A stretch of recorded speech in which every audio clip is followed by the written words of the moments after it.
At ease. It's your boy Soul Immortal. And first off, I want to give I want to say thanks to all the people, man, that have subscribed, all the people that have liked, shared, and to all the people that have donated to the channel. Special shout out to Mrs. Lolita for your grateful donation, man, and your kind words. I really appreciate that. So a couple of days ago, I made a video called The Virtuous Woman and the Ugly Truth. And in this video, I talked about the 5% of women and the 95% of women. Now, the 95% of women, I kind of just broke down what type of women fit in this category. But when I went to the 5%, I started talking about a few traits of these women. And not only did I talk about a few of these traits, I kind of talked about a personal experience that I had with a young lady and certain attributes that she had. Now, after the video was made, a lot of you were commenting in the comment section, you know, saying stuff like, man, what were you thinking about to let her go, man, or what happened to the relationship, and where did she go, you know? And I realized that I did leave you guys hanging on that part, but I'll tell you exactly where she went. You know, the thing is that answer to that question was far too complex to answer in the comments, but I will explain in this video right here on why all men should go monk.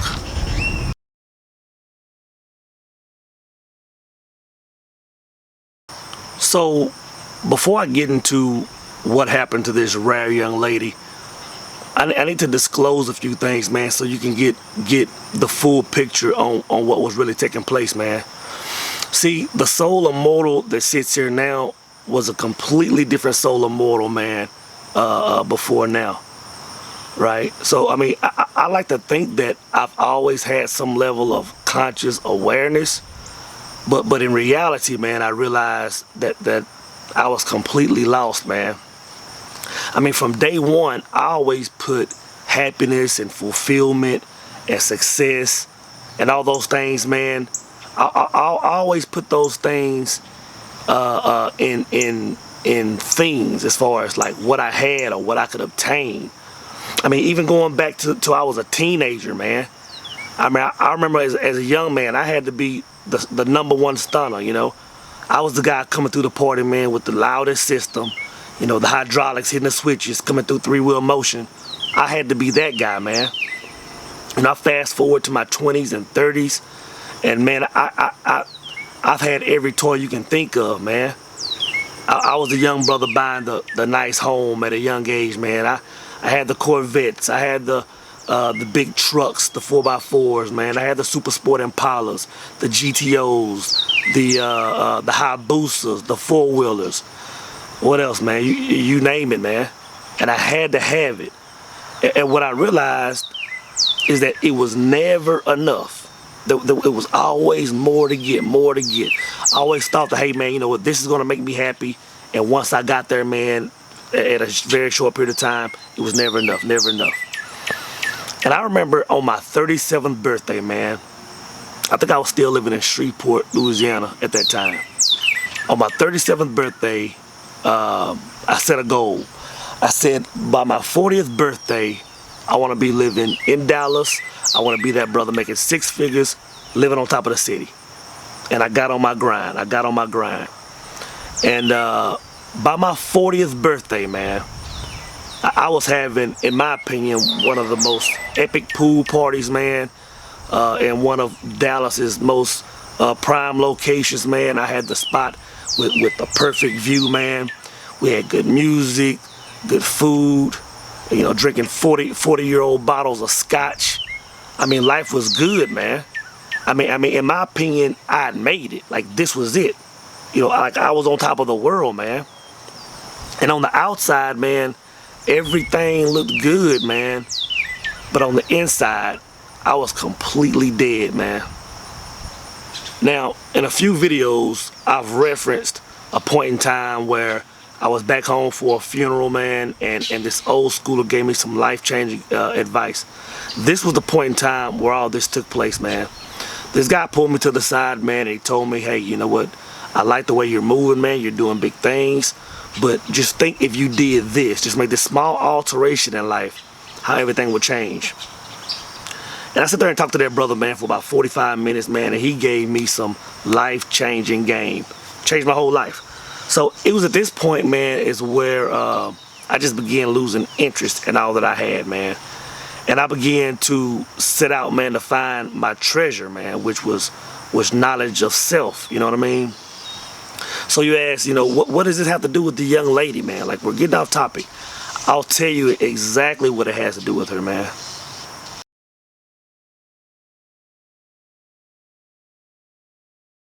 So there's this book called The Alchemist, man. Hands down the best book I've ever read. Hands down, it's not even close. And in this book, there's this young man by the name of Santiago, man. And Santiago is just a common man, selling his products. And he spends a lot of his younger years, man, just wondering what life will be like. He thinks about growing old, man, and just living a normal life. So one day he's traveling afar, man, and he comes across this very wise man. And this man tells him about his dreams and what he can obtain. And long story short, Santiago realizes that he needs to travel across the world, man, to go to the pyramids in Egypt to find his treasure, right? So on the spot, man, Santiago sells all his products, man, and just jump shifts and head towards his treasure, man. Now, over the next few years, Santiago, man, would learn a lot of stuff, man. He learned a lot about handling money. He learned a lot about people. And the most important thing, man, he began to learn a lot about himself, right? So he's on the home stretch, man. He's almost to Egypt. All he has left, man, is to go through the last, you know, major stretch of desert. And he's in a convoy, man. And for whatever reason, man, the convoy gets held up in a small village, right? So they're setting up camp in this small village for a little bit of time. Now, while Santiago was in this village, he attracts this young woman, right? And they begin to grow pretty close. But I think when the storm cleared and it was time to move back forward, Santiago was placed in a position. So he had two choices. He could either stay in this village, live off the riches that he had already obtained, live life out with this 1% type woman that he had met, and be a happy man. Or he could risk losing everything and continue on his journey to find his ultimate treasure. Now, this is where I was in life, man, when I met this young woman. You know, I was at a point, man, where I had pretty much cut off communication from the outside world, man. I was focused on getting to my ultimate treasure, man, finding knowledge of self. And I was placed in this situation where either I could move forward with this young lady or I could continue on with my journey. So what did I do?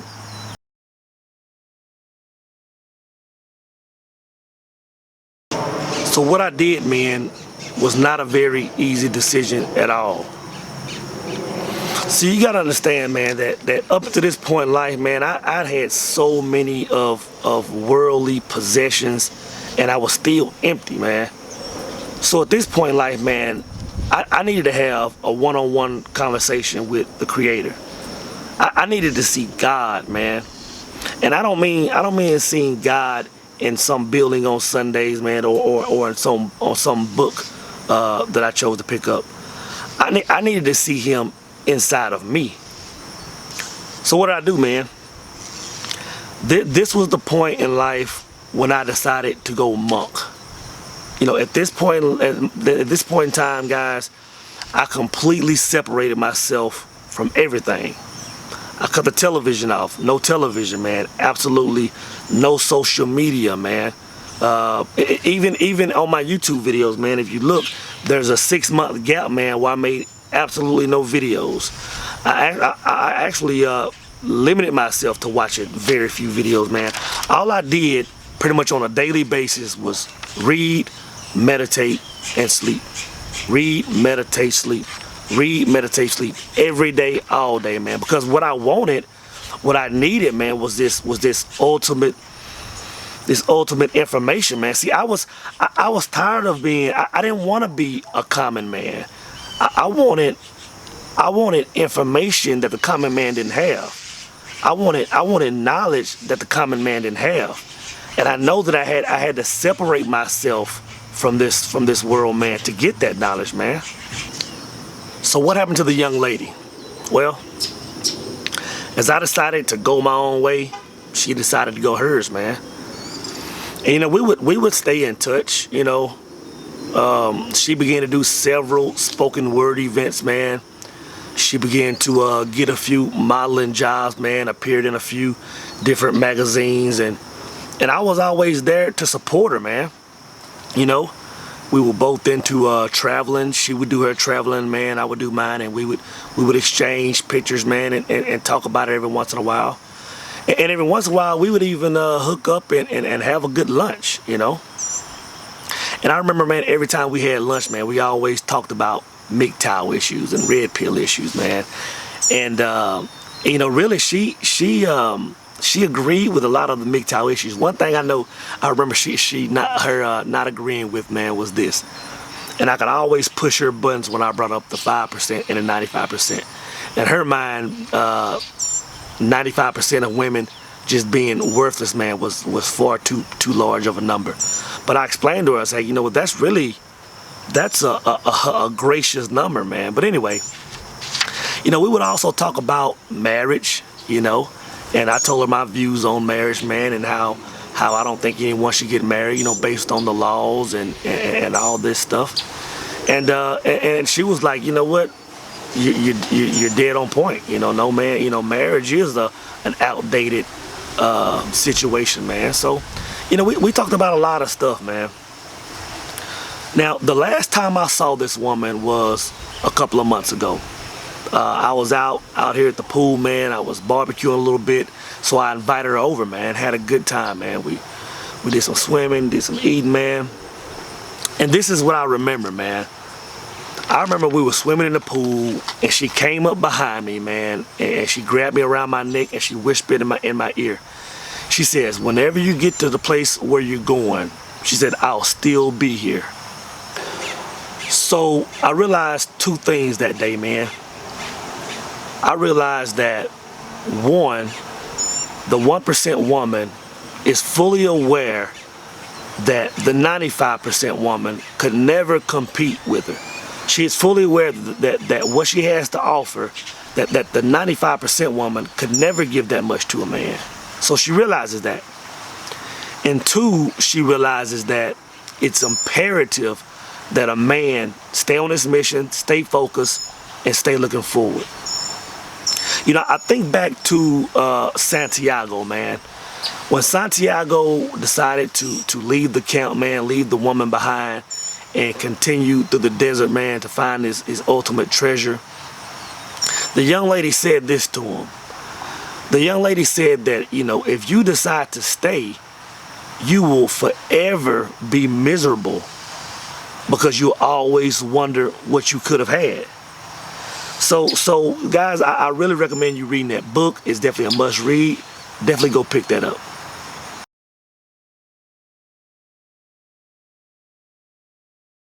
So a brother named Craig Taylor commented on my last video, and he had this long spiel. I pinned it if you want to go back and read it. But ultimately, he asked this question. He says, how do you avoid anger and resentment? And I told the brother, by temporary abandonment or by going monk. And see, this is why I think that every man should go monk. Because once a man separates himself from any situation that exists, he obtains full knowledge of that situation. And see, guys, this is what I've learned over the past several weeks or months or whatever. I don't think it's intended for a man to permanently go monk. You know what I mean? You know, I think about Jesus in the Bible, you know, during his 40 days and 40 nights in the wilderness. It wasn't meant for him to spend the rest of his life in the wilderness. It was intended for him to go through this certain stage, you know, to become purified, to become enlightened. You know what I mean? to become Christ. You know, if you look at the Hebrew meaning of Christ, man, it means the Messiah. If you look at the Greek, it just means anointed. The ultimate goal, guys, is for us to become enlightened, to become anointed men. To the men that want to get married, as much as I disagree with this, to the men that want to remain in this pump and dump lifestyle, to the men that want to remain single, to all men, at some point in your life, the things that you hold high, the things that you value, they will no longer serve you. And you'll be forced to make this decision. Now this is when I think all men should go monk. Because to understand all things, you must first remove yourself from all things. Now for some men, this may be 40 days. But for some men, this may be 40 years.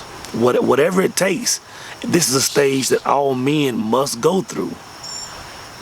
It's simply a decision on if you want to remain a common man or if you want to become immortal.